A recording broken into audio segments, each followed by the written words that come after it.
Use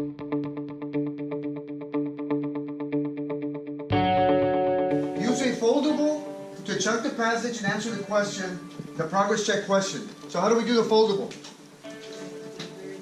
All right, so we get a paper, right, and we're gonna go from North Pole to South Pole. North Pole to South Pole. We're gonna take North Pole to equator, commit to the crease. South Pole to equator, commit to the crease. Right? We're doing one more time. Take from the North Pole to the equator once again. And the North Pole to the equator once again. The South Pole to the equator once again. All right, now you have 4 tabs on each side. You're going to cut the tabs so that you have a paragraph, a tab for each one of the paragraphs that's in the passage. Your job is to highlight the first sentence of every paragraph and write it into your foldable. Does everybody understand? Yes, sir. Great, let's get going.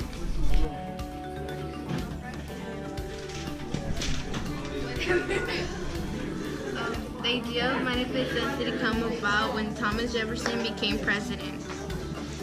The hope and dream was that the United States would grow from coast to coast.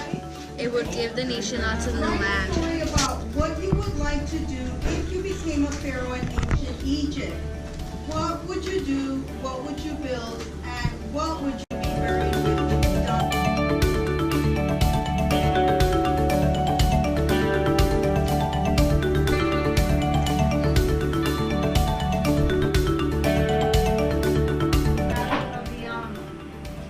You were going to use the stamps that they've given you in the very beginning of each line. You're going to see them. It says wanted, but, so they, then, and so. The only ones you're not going to use are somebody, somewhere, because there I actually want you to use the proper nouns. I want you to tell me who. I want you to tell me the name of where. So write me a headline summary using those stamps. I'm going to read you an example. It's an example, so you're not writing, you're not copying.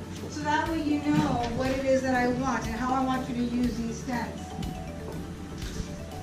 Whenever Travis David Crockett, Jim Bowie, and the Army of Texas fought the Mexican Army at the Alamo.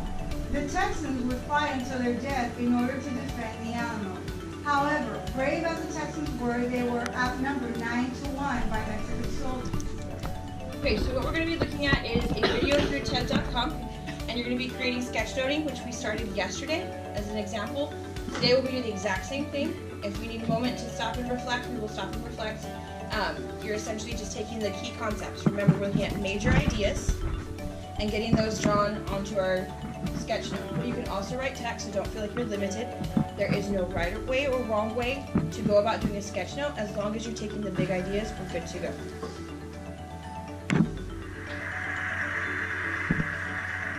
We've evolved with tools, and tools have evolved with us. Our ancestors created these hand axes 1.5 million years ago, shaping them to not only... So this phone can do what? It can go from being a what? A wristband. A wristband to a phone to a game controller. When you think about a lot of our smartphones serve as an example of what? An invention or an innovation? Innovation. What makes something an innovation again? The improvement. Okay. So all these things are used. Answer individually. Write your response on this paper. Then, once you're finished, you will walk across to the other side of the room, not with your neighbor, someone that you know, someone from the other side of the room, and you will share. I think that Black Death could have been stopped because the merchants could have found out that they had this terrible plague and stopped trade until they completely got rid of it. I think that it could have been stopped because it would have stopped. I put no too because what if they were having to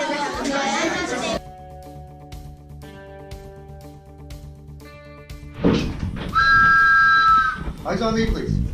Eyes on me. You guys ready? All right.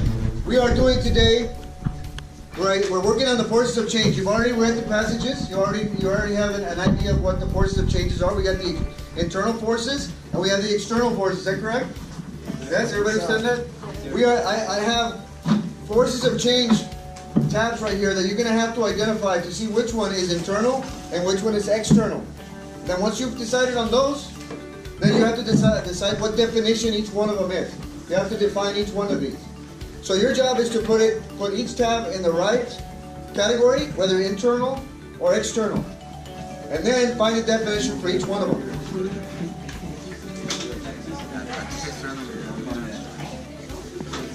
That's happening.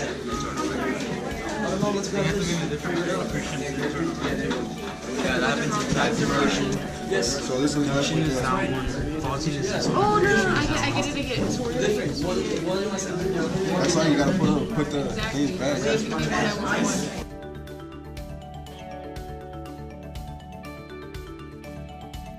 You're going to use black for the middle, manifest destiny, green for economic, blue for social, and then red for political. You're going to draw these. Now, I want you to look at my bubble map real closely. Notice I have 3 on each of these. Doesn't mean you have to have 3. You can have 2, you can have 4, you can have 5, or what have you. What you're going to do is you're going to be getting some handouts. You're going to get 2 handouts. You're going to have those to read and look over. And then in the Jared book, and I'm going to hand those out to you, you're going to use page 228 on the bottom. It's a little square. There's not a whole lot there.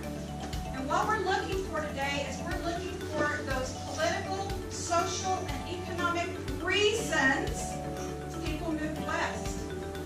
So when you draw your bubble map, you're going to give me as many social reasons people moved west, as many political reasons. Here, just because it has 3 doesn't mean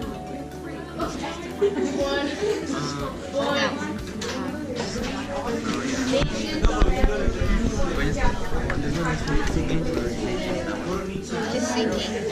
And you like.